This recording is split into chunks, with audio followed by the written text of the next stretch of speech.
pandemic webinar. Appreciate you all. So to kick things off, a bit of introductions.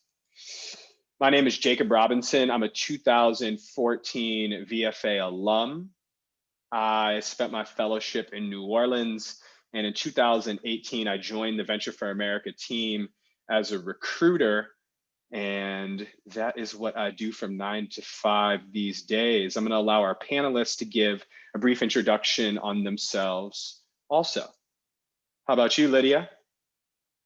Hey all, I am Lydia. I am originally from Charlotte, North Carolina, graduated back in 2019 from NC State University. And I went straight into VFA and am currently in St. Louis. So I'm entering my second year of the fellowship. I work in operations, and which really means like a bunch of random things at my company, which I can kind of get into later. But yeah, I work at a healthcare company here that's local to St. Louis. So excited to be here today. Thanks, Lydia. Caitlin? Hey everyone, my name is Caitlin. I'm a 2019 fellow also in St. Louis. We got some St. Louis representation here today. I graduated from undergrad in 2017, and then I went to get my master's, graduated in 2019, and then joined VFA right after. I'm a network navigator at Missouri SourceLink, but also falls under the operations role. I'm so excited to talk a little bit more about that today, and glad to be here with you all. Thanks for being here, Caitlin. And lastly, Riel. Hi everyone, my name is Riel, and I'm a senior talent associate here at Venture for America. Thanks everyone for being here. And so today we have a couple of different topics that we are going to cover. We're going to spend about 20-25 minutes talking about Venture for America 101. We're going to get into scoping what startup jobs are, how you can pitch yourself to them, how you can nail the interview once you have pitched themselves and yourself and had the opportunity. And then we'll conclude with a panel and Q&A. And so for these first 4 sections, 20-25 minutes before getting to our panelists. So first, Venture for America, what is it? So our mission is to create economic opportunity in American cities by mobilizing the next generation of entrepreneurs and equipping them with the skills and the resources they need to create jobs. If you are thinking about applying to VFA or you're already in the application process, I highly recommend that you review this mission and think about the ways that it aligns with you. But where do we work? There are 14 cities across the United States where Venture for America Fellows live and work. They're primarily in the Midwest, along the Northeast coast, and in the Southeast. And the reason why we work in these cities is that these cities have companies that are growing, but they struggle to attract entrepreneurial talent. These startups struggle to attract entrepreneurial talent because when people think startups, they think the coast, they think the hub. So VFA is an opportunity to get on the ground floor at a startup and learn from an experienced entrepreneur in one of these cities. How we help fellows get startup jobs. So right now, if you are a senior or a recent grad, you're likely applying to Venture for America. And once you get in, we help you get ready. We have onboarding throughout the fall and the winter. In April, you'll pitch companies through a platform called Match. It's like a private LinkedIn exclusively for incoming VFA fellows. Throughout the late spring and into the summer, you'll interview with the companies that you match with. Given that we're in a pandemic, all of VFA's programming is virtual. And so you'll have a virtual on-site with these companies before you receive an offer. And once you receive an offer, you can decide to accept or decline that offer. So a little bit of stats. And for the class of 2019, there were over 350 startups or company partners on Match. And there were over 550 opportunities across those 350 companies.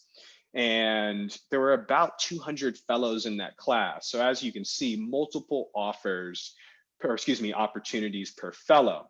And in general, these are startups. So they're early to late stage companies across a variety of industries, which we'll get into in the 14 markets that we work in. We have both technical roles and non-technical roles, but the top roles in terms of the number are those listed on the screen. And while we have a variety of industries, most companies, the top companies are in software, education tech, or health tech, among many others. We are in a pandemic, and the pandemic has affected how our fellows find jobs, look for jobs, and how they work. So for the class of 2020, there were 338 opportunities on Match. In terms of the number of jobs we were adding per month to the platform, it was 42 per month between March and August. And nationally, we know that we are in a recession and that unemployment is at an all-time high. And a big reason why this is because job postings nationally are down 68%. Comparatively, on Match, our platform, our job postings are down 42%. So VFA is not immune to the pandemic, but we are doing better than the national average. And when thinking about the number of fellows in the class of 2020 to the number of team members, there's a 1:11 ratio, meaning one team member for every 11 fellows, helping you find the next best step for you. And why should you get a job with VFA rather than just go out and get that job and find that job on your own? So first, like I said, Match is our private online job portal. We will help you prepare for the interview process, both in terms of reviewing your resume, but also coaching you in the form of mock interviews. We have virtual job fairs exclusively for you.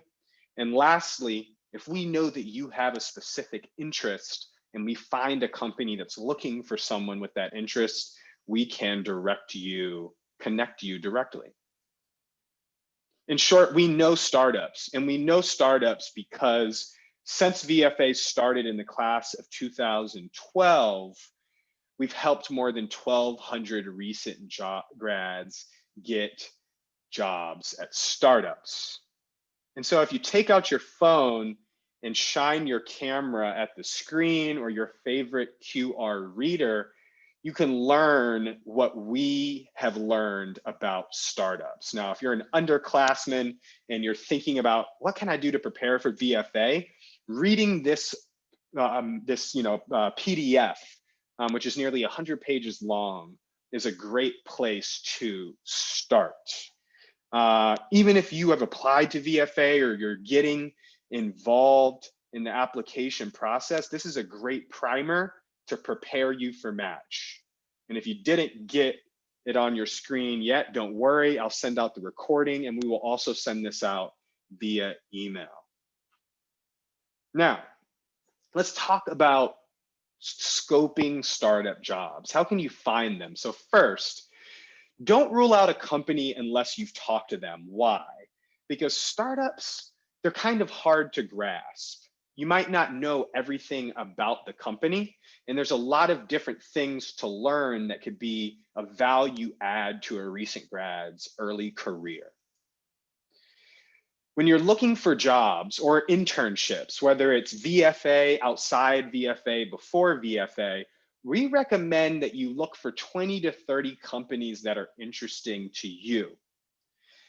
And while you might have preferences, allow your preferences to be your tiebreaker once you have the offer, rather than ruling out companies before you even speak to them.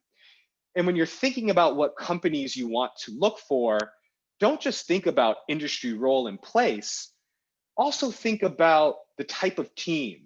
Is it diverse? Do you think you could be yourself there? Is it the size of team or company that you want to explore?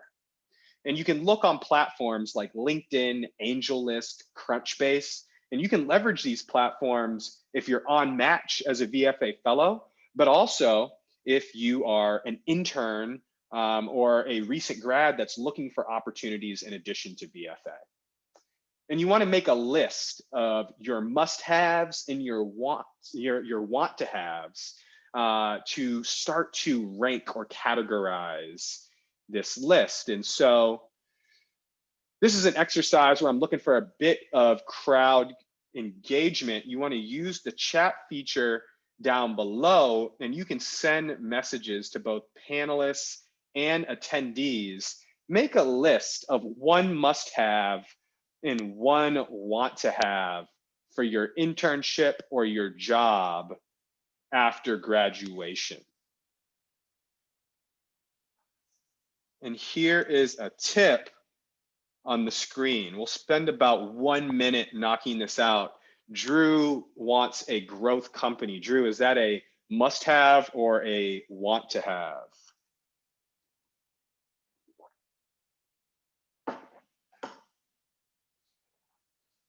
Nice to have. What's a must-have, Drew? Appreciate you engaging with me. Okay, Rebecca's in the house. Intelligent and passionate people. I love that. You're gonna be working with them every day. They might as well be people that are excited about their work and also some people that you can learn from. We got a must-have, we got a nice-to-have, and they're pouring in as well for you all to think about how you might be able to categorize these startup jobs that you are looking for. Let's keep going. So you have your list of companies, and now it's time to pitch yourself. So whether you're on match or you're looking for jobs in addition to VFA or internships outside of VFA, when you're pitching yourself, you want to reflect on where you have made an impact and how you have made an impact. The best way I can tell you how to do this is to think about numbers. So if it's a club, if it's an internship, if it's an on-campus job, think about how you can articulate your impact in a quantitative way, because numbers in some ways are objective. Number two, you want to figure out how to get into the company. Perhaps it's reaching out cold on LinkedIn, or perhaps you know somebody who is working at that company. The great thing about being a VFA fellow is there's a chance that there's a fellow working at the company that you're applying to or pitching yourself to, or perhaps there's a fellow in the city that knows someone who works there. So always look for an in. And you want to write an intro letter, a short email, a short pitch on LinkedIn, a short pitch on Match to set up an intro conversation. Now, the next advice here is to send a cover letter. And this is like a traditional way of seeking a job. But the point is you want to get in the door and send more and more information over time. Sending a cover letter without speaking to somebody and kind of getting the rundown on the role could not be the best use of time. And so over time, see how you can learn about a company before putting a lot of work into your job search. But the key takeaway from this slide is quantifying your impact. And here's a couple of tips about writing your cover letter. So to really dig into your how you can quantify your impact, here's another exercise that we're going to leverage the chat for. And I want you to make a list of one organization where you've made an impact and jot down the impact you made and how you made it. And I need to see some numbers in the chat so that you all are practicing quantifying your impact. We're going to spend about 1 minute, 2 minutes on this because there's 3 parts to this exercise.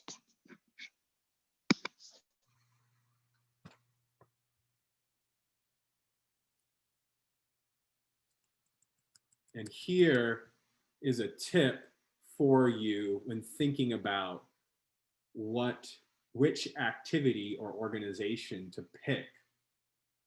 I like what I see coming in here. We've got the number of areas where Catherine made an impact. Rebecca had a team of 10. I like that. It's talking about management. Thon, how much, or excuse me, Sarah, how much money did you raise to conquer childhood cancer? Those are the key things that are transferable when thinking about, hey, I raised money. Raising money is kind of like selling. So numbers are key. Who else can quantify their impact in the chat? Sarah, how much money did you raise? And the cool thing that I've come across with helping fellows with this work is that nobody ever critiques the numbers, right? They're not like, Sarah, you didn't raise enough money. It's really about demonstrating that, hey, I raised this amount of money for cancer, and I'm going to leverage similar tactics with selling your product. Cannon, Drew, appreciate the contributions. That's 2 minutes. Let's keep it going. And I see the responses coming in still. Keep practicing, everybody. So you've got your intro call. You've sent your pitch or your cover letter. Your resume has your impact quantified. Now it's time for your interview. So in the interview, and as you're preparing for the interview, it's very important that you think about how you can help the company move forward. And this is hard. This was hard for me to understand as a recent grad, but it's really not about me. It's about what the company needs. And if I can align my work with what the company needs and how I can move the business forward, then I think it makes sense to hire me. And so let's think about the job description, what they are saying they need, what their goals are, and how you can tie your impact into demonstrating how you can move the company forward. And it's not just about your impact. A whole lot depends on your attitude, your approach, your swag. And do you demonstrate that you're an honest student, recent grad employee?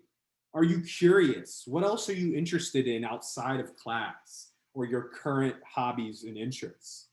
Have you demonstrated that you've hustled? Do you have an on-campus job? Are you balancing multiple things on campus? Are you taking care of your siblings during the pandemic? How can you demonstrate that you're a hustler and also share stories that demonstrate integrity? Lastly, at the conclusion of an interview, you traditionally have an opportunity to ask questions. Like I said, startups can be a bit opaque. It's hard to understand everything about them. And frankly, you need to ask a lot of questions to make sure you know what you're getting into. And so you always want to ask questions to understand both your company and your role better. And so to practice this, come up with one question you'd want to ask a company or a startup during the interview. We'll spend about 1 minute on this. And here's your tip. Send a message to the panelists and attendees in the chat on the question that you would want to ask a startup about their company or their role.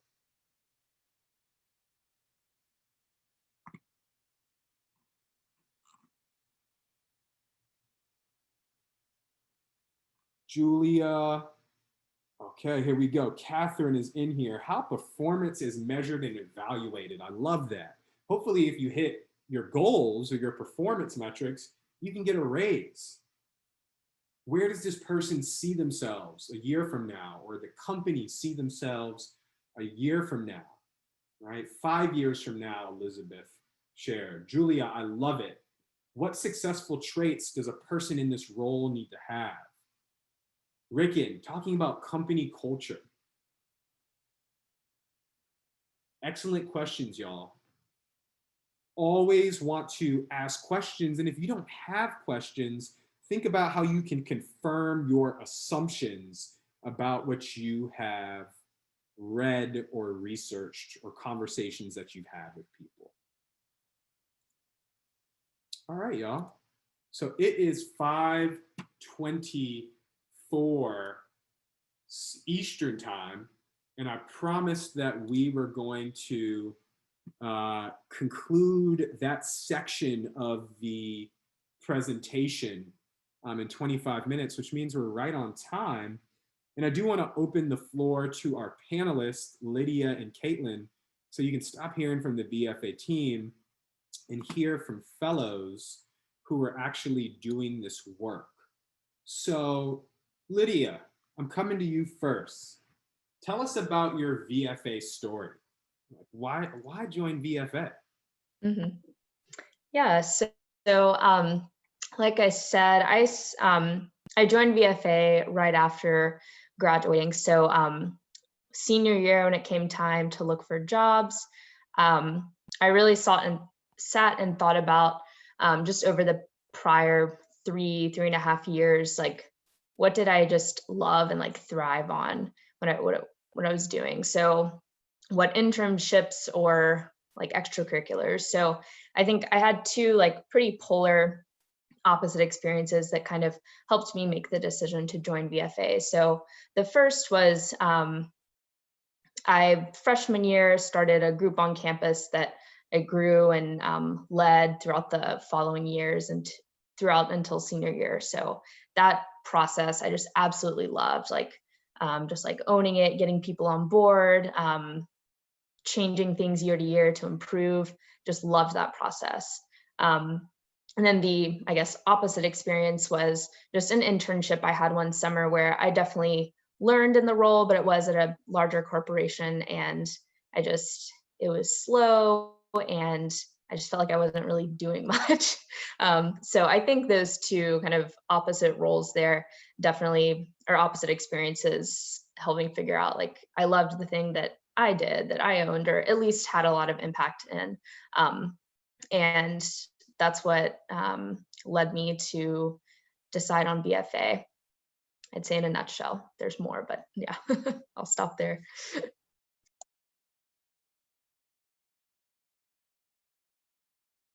Muted.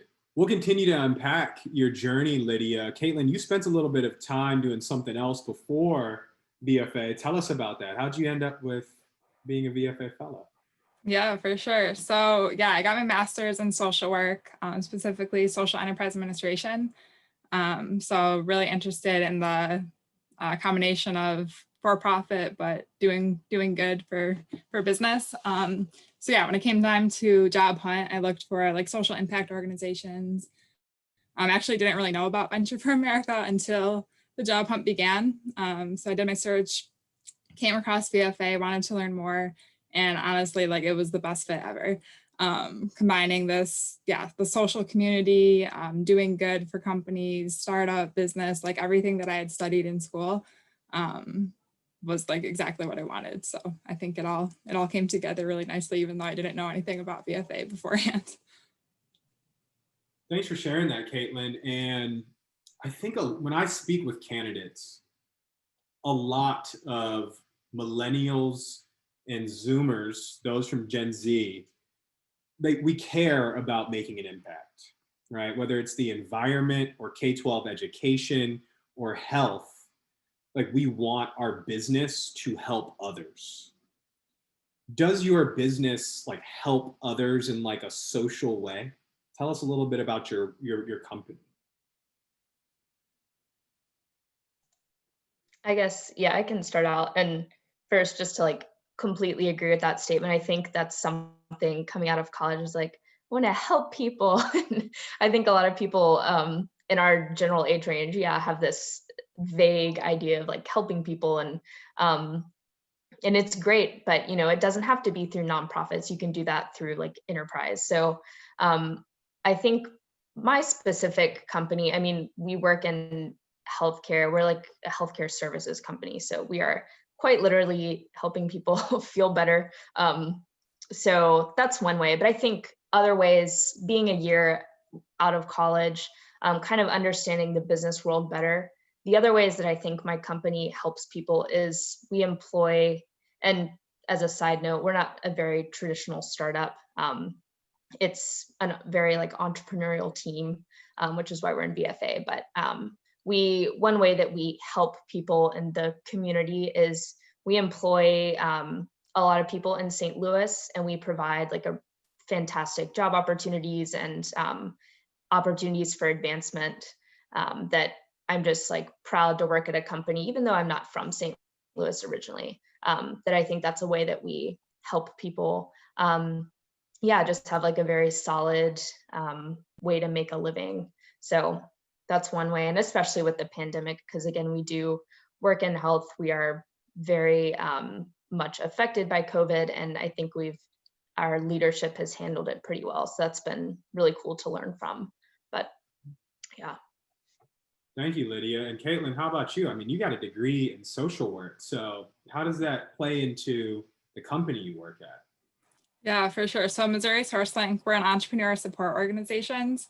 So we're helping to start businesses, helping people create jobs in all across the state of Missouri. So it's kind of cool. I work a lot with Kansas City businesses as well. So I have some connections in the KC area if you're looking to Kansas City. But yeah, we help people start businesses, make sure they're connected to resources, and applying that to social work. It's very much like case management for me. So I have some experience doing that. We check in with entrepreneurs a month after they reach out to us to see if they're reaching their goals. Do they need mentorship? Do they need funding? Do they want to get into an accelerator? So making sure they have access to those resources to get their business moving forward. Thank you both for sharing that. And the point that I really want to emphasize here, y'all, is many of us like want to work in education, healthcare, a nonprofit, a social enterprise, like Tom's shoes, right? Buy a pair, give a pair. But like the vast majority of companies on VFA platform and like in our community don't necessarily work in those spaces, right? Like you might be selling software. And like the company that I worked at was in food, like pop-up dinners. The second one was cell phone charging. And so you heard Lydia kind of get at this. There's an opportunity to make an impact by creating jobs. And by choosing to create jobs in a St. Louis or a Columbus or a Detroit or a Birmingham has different value than creating jobs in New York or San Francisco. So I encourage you all to wrestle with that because I know so many of you want to make an impact just like all four of us on the call. And when thinking back to Match, I'm going to come back to you, Caitlin. You wanted to make a difference, but I'm sure you had some preferences for role, for industry, for city. Like, how did you balance all of those preferences? And like, how did that end up with the conclusion of your Match search? Yeah, definitely. So yeah, all of my experience previously to VFA was in nonprofit.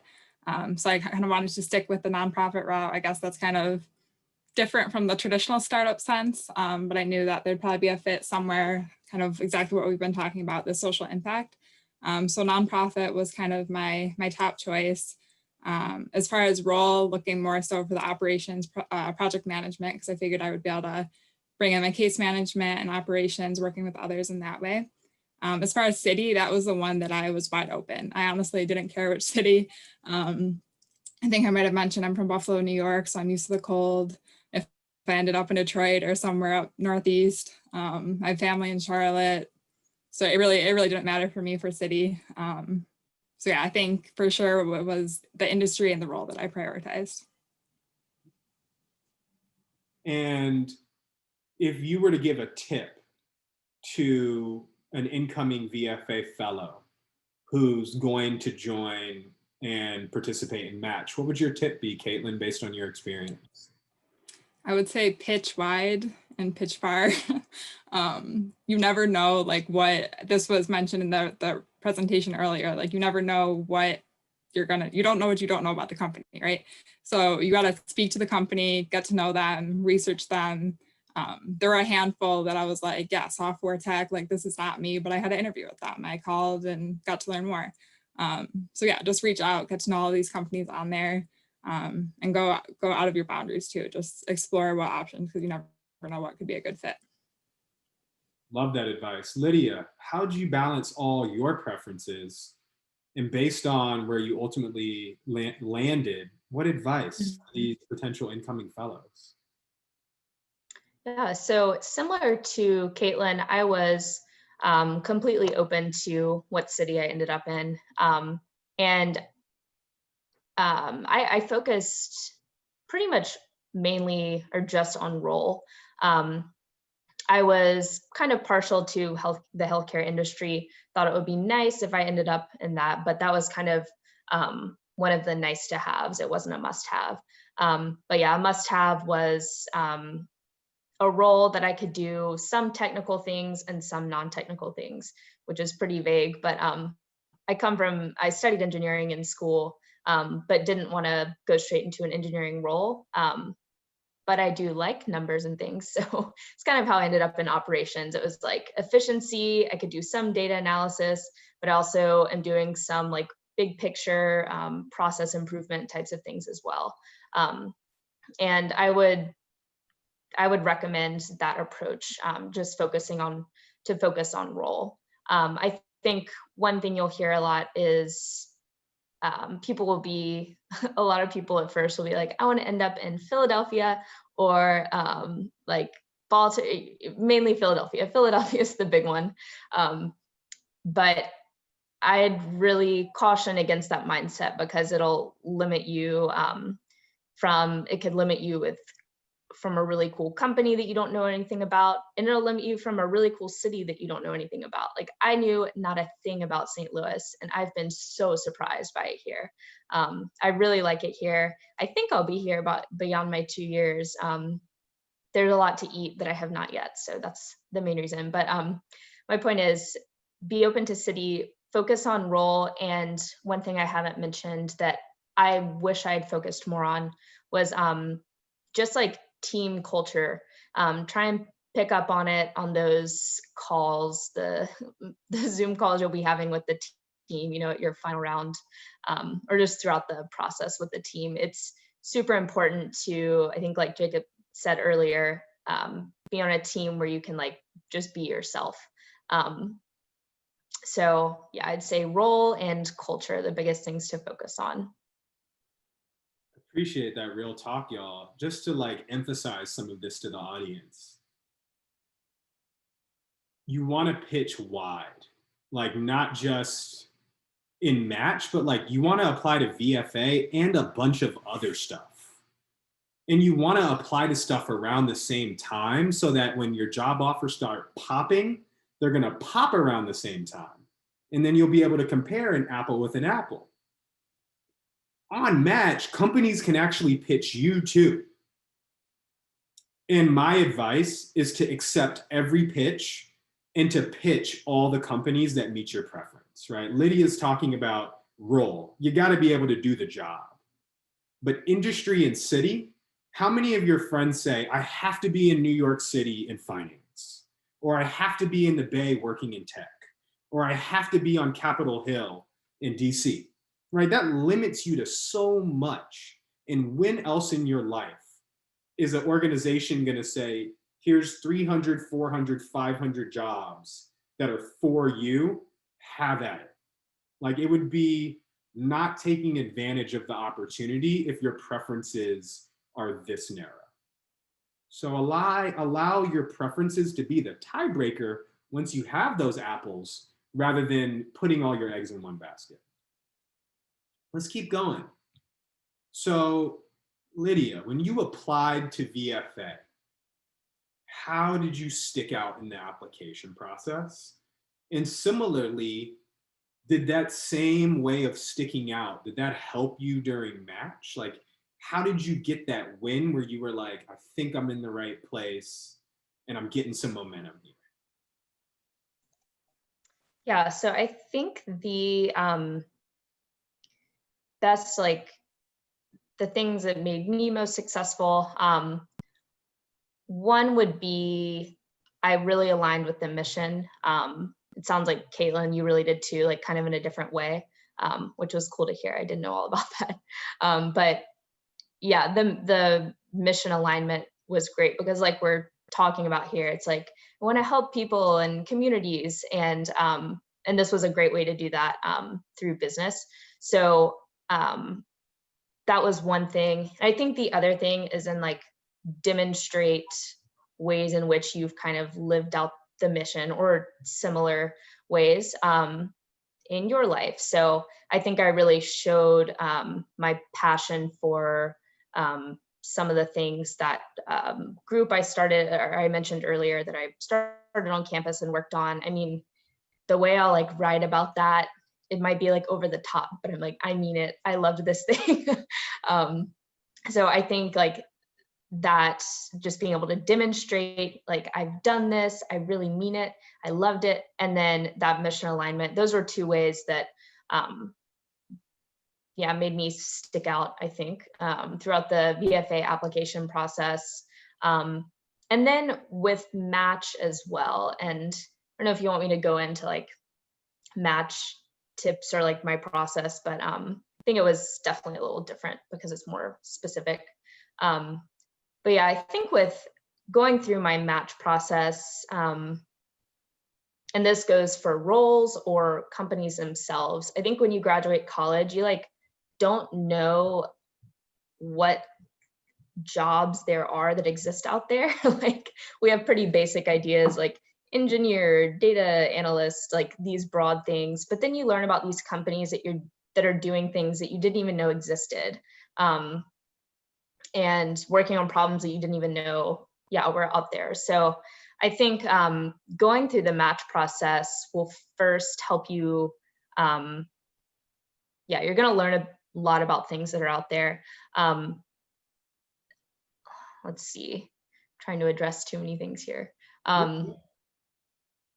I'd say with my match process, with starting that group on campus, again, the passion for like creating processes and efficiency and things like that, that passion again showed through when I was applying for operations roles. And I think people could see like, oh yes, this matches up. She loves doing this. She's done it in different things on campus, whether it's starting something or joining a group and like improving it, you know, different ways to do that. That should kind of match up with the role.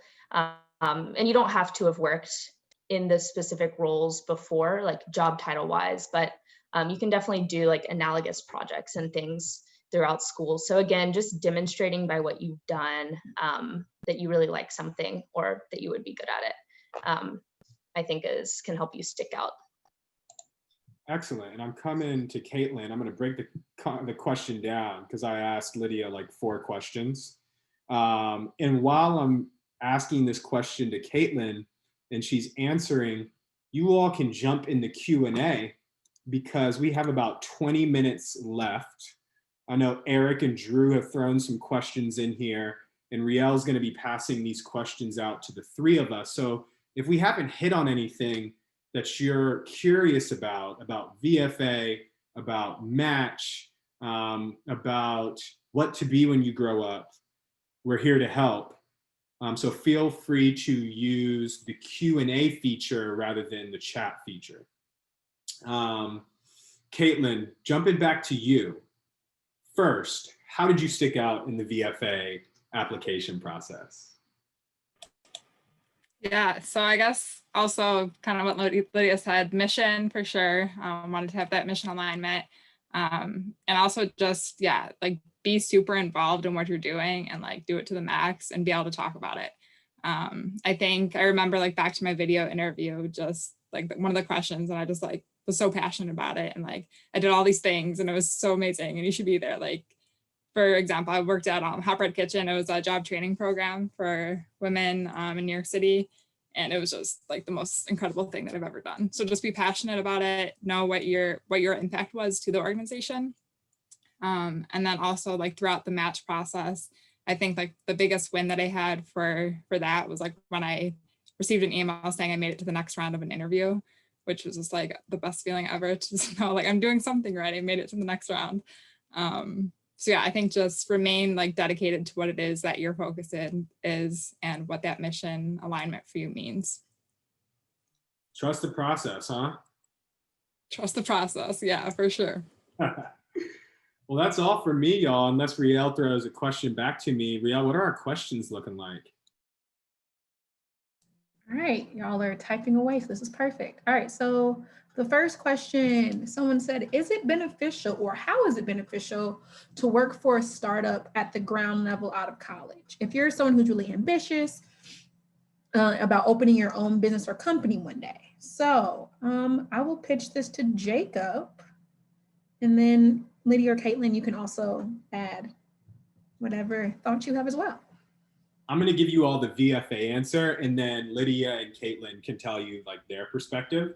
So our value proposition is that if you want to be an entrepreneur, or if you want to be a leader at a startup, you should go and work for an entrepreneur and a leader at a startup. Those are the two outcomes that VFA produces. Right? If you come to VFA and you're like saying other things that don't fall into one of those two categories, then we might think you're not mission aligned. Because that's what we do. We help people become leaders at startups, and we help people start businesses. So we say, go learn from someone else, watch them fail, watch them make mistakes, so that when you're a leader, you learn from their mistakes. I like to say that it's kind of hard for someone to be a founder if they're not a leader.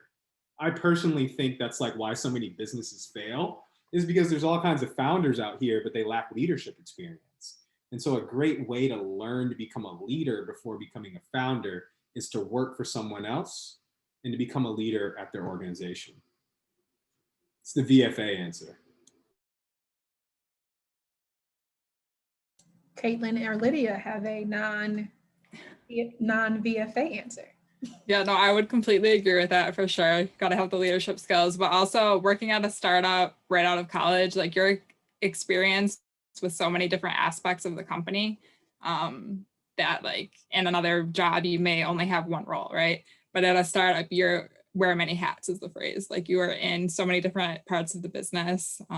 Like for me, from grant writing to working with clients directly, to doing like partnership events, to being on panels, to organizing events, like just so many things. So I think also that aspect of it as well.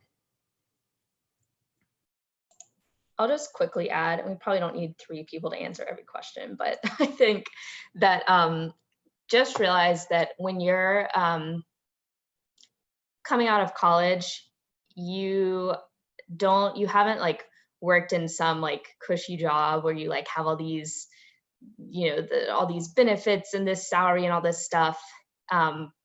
You're just not used to that. So it's going to make it easier to like work in a startup now, work in like in a city you've never been to, where it might seem like gritty or tough. Like it's fine. You just came out of college. Like you're fine. It's fun. It's easier to do it now than it is once you've been in that job. And the longer you're in one of those other like more traditional routes, the harder it's going to be for you to leave. It's going to be harder to see yourself. So I think it's just best to like try it out now.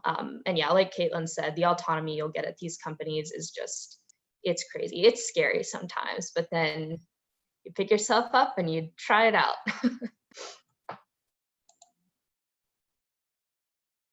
All right. We also have some other questions that are in here. Well, I guess, so all these questions really relate to just like, what is life kind of, I guess I would say, like you kind of always kind of spoke on it, but like, what is life like at a startup like coming out of school? Like, how does that feel different? How does that look different? And also, is it, how did you find the information you wanted to know about like the startups you were applying to? Like, where'd you find that? I can start off with this one 'cause I think I'm the most recent grad. I'd say, I mean, I like uncertainty and like new things. So I think it was fun to just like, that's a big part of being a fellow, is that first year, just kind of adjusting to a city, trying to make friends. I mean, it's nice. You've moved here through a fellowship, so you have this kind of built-in group of people, group of support. But yeah, I'd say the biggest part of that first year of the fellowship is just the adjusting and like exploring a new place, which I found just like super fun coming from Charlotte, where I'd literally never been to the Midwest until senior year. And like now I'm here and St. Louis is really cool. So yeah, it's been fun. I mean, it's tough at times too, especially in January, but that's anywhere. And in terms of finding information for the companies, so of course the information on Match is like the official things that you'll see. Do research just like on the internet, like Googling around is of course helpful. And with there's that list like Angel List and Crunchbase and everything, like those are great websites to go on, but also talking to older fellows. I think one thing I've really appreciated in this community of fellows is like the honesty, because you have access. We have a big Slack with everyone from the beginning of VFA in it, and you can throw anything in there really and get great answers and transparency from it. So I'd say just asking people there, like, does anyone know about this company? Like, what do you think? And someone probably will, and it's gonna answer honestly. So yeah.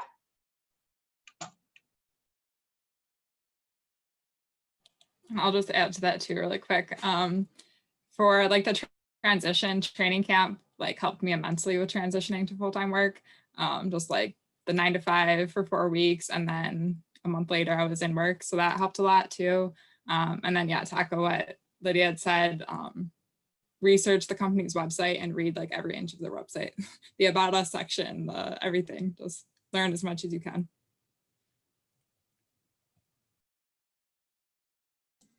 All right, like this little bit of other questions we have are just around when you were going through like the match process, what were like the traits about yourself that you really put on display, as well as like how did you prep and prepare to be ready for all of your pitches through match and all of the multiple interviews you all got?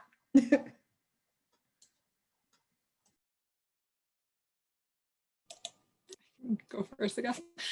So for my match process, I had a crazy big long Google sheet of like all these tabs and just everything. It probably would not make any sense to anyone else, but it made sense in my brain, so it worked out for me.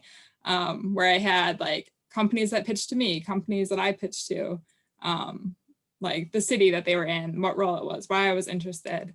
I had a section for like the date that I sent the pitch, the date I heard back from them, the date I had the interview. So just to keep me really organized that way. Because yeah, like Jacob had said, like you'll get a lot of emails all at once and you just gotta figure out what you're doing. So having some way to stay organized during that process is super helpful. As far as like what I pitched about myself, I really tried to emphasize the different experiences that I had throughout college, previous experiences and internships or other work experiences, and then relating it back to like what I was really looking for. So working with others, having management experience, like those actionable skills that you can talk about and speak about.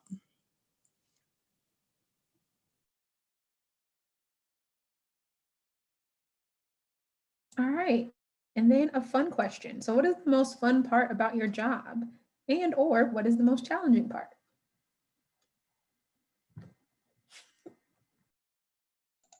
I'll start with the most challenging part. So It's also fun, but my company has been very affected by COVID. Like I said earlier, we've like grown really rapidly and we just need more, we need to hire a ton of people right now. So my manager has always kind of watched over our hiring process. It runs pretty efficiently by itself, but because of this sudden need, he said someone needs to like take this on kind of as their thing. So he like handed it to me. And I don't have any experience with hiring, or like I said, I studied engineering in college, and like it's been super challenging to suddenly, there's just really big expectations. It's the highest what's the word? It's just like the highest pressure, most real thing I've ever worked on. I mean, this is for a real company who has these hiring needs, and I'm the one in charge of it. So the stakes, that's what it is. The stakes are high. So it's definitely been like just a roller coaster. Like some weeks I'm like, yeah, I've done all these things, like everything's great, I'm feeling good and I'm adaptable. And then the next week I'm like, I don't know what I'm doing. I'm like failing. It's tough, but I don't know, it's been a few months, and I think I often, in tough situations, especially with work, I think about in like a few years, what will I look back on and like think about the situation, or how would I talk to someone else about it? And this is going to be pretty cool to talk about, like in a next interview, just taking on the hiring process for this company. So that's the most challenging thing. And I could think of the most fun thing, but Caitlin, you should answer that. I love that point that you made about looking back at it from like a few years later. That's awesome. That's really cool. Yeah, most challenging part I think for me is, so I'm based in St. Louis, but the rest of my team is in Kansas City. So even before COVID, when everyone was remote, I started remote, moving to a brand new city with my team in another city. So that was definitely a challenge to get used to. And then also just like all of the partner meetings and like all the networking and everything. I consider myself a very introverted person, so I've had to break out of my shell quite a bit. But that's been fun at the same time. I think I've met so many amazing people, and just putting myself out there some more. So it's like a challenge, but it turned out to be a good one. Thanks. All right, Jacob, I'm throwing you a question. So we have quite a few questions that are asking about like salary question, like salary starting off at a startup. How does that impact if you maybe are not just brand new to the workforce, as well as we have a question about OPT. So all you. Thanks, Riel. So as far as eligibility goes, there's 4 key parts as far as citizenship. So you must be a US citizen, a permanent resident, a DACA holder, or have independent work authorization until the summer of 2023. So if you qualify in any of those 4 categories, you're automatically eligible to be a VFA fellow. And of course, in terms of age, you need to graduate this year, this spring, or have graduated in the last 3 years. And we'll be sending out like a follow-up email that has that eligibility linked in there. You can also find it on our website. In terms of salary, I'm going to talk about actually the salaries from Caitlin and Lydia's class. And I'm also going to kind of talk about like the perspective for salary with a VFA fellow. So the middle 60% of fellows in the class of 2019 made between $42,000 and $50,000 in their first year. Like that was their offer. There were people that made above that amount. There were people that made below that amount. Traditionally speaking, those in technical roles and those in sales roles make the most money at every company on the planet. Traditionally, those in non-technical roles tend to be towards the lower end of that field. Now, can you live on $42,000, $50,000 in VFA cities? The value proposition with VFA, did I get some nods, Lydia and Caitlin? I saw a couple, yeah. I made less than that in my first year, for the record. And so the value proposition here is it's very expensive to live in New York City and San Francisco. And so St. Louis, Detroit, Cleveland, Birmingham, rent is cheaper, cost of living is cheaper. And so the idea is you can go to a bigger city and compete with all the fish in the sea, or you can go to a smaller pond, be a bigger fish, and it's actually more affordable to live there and launch your career. And right, these numbers are starting salaries, not your salary necessarily for your entire VFA fellowship. Additionally, this is a full-time job. VFA is not going to pay you. The company pays you. And we help you throughout onboarding, prepare for your negotiation. So I know we didn't get to all the questions. We're going to be following up with a series of resources, recordings to this webinar, recordings to other webinars, invitations to the upcoming ones, and a bunch of tips on like how to apply to VFA. We don't want there to be any secrets. If you have questions that we didn't answer, reach out to us via email. Reach out to VFA Fellows on LinkedIn. Once upon a time, someone helped us, so we're down to help you. We got one final poll for you from Riel, just so that we can figure out the most appropriate ways to follow up with you. And I know that we're at 6 o'clock Eastern, so while that poll is popping up and you are answering it, let's give a round of applause to Lydia and Caitlin for joining us. Appreciate your time. Appreciate you all for giving back to the VFA community. And as these polls come in, I hope you all have a great night. Have a good one, everybody. Thank you. Thank you. Bye. Thanks, y'all.